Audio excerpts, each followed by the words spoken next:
Ms. Safi, I want to know, do you think there's too much focus on built heritage, in monuments, museums, and we are not tapping the full potential of intangible heritage?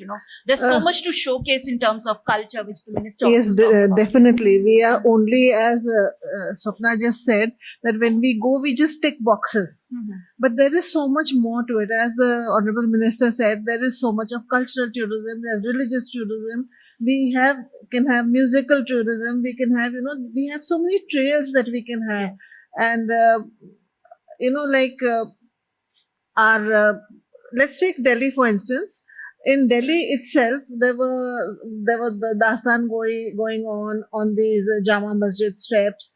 We had various other plays and the poetry, the mushaira, so many things happening. But none of that is being showcased as a kind of a cultural heritage.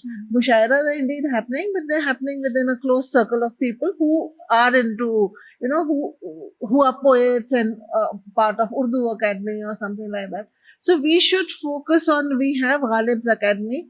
Now in Ghalib's Academy, we don't have a library, which we should have. We just have 2 rooms in which you have a few dummies of Ghalib sitting there, and you have, his divan and things like that.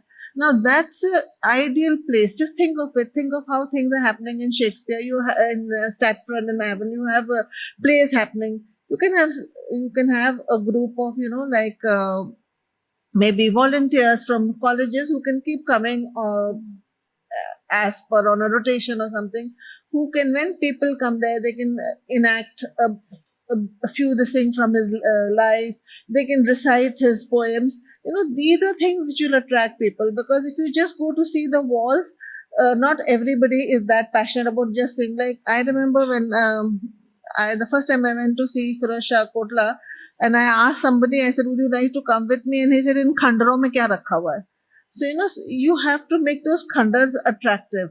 Many people do go, of course, to see the khandars, but inside the khandar, enact a little bit of the history of that place.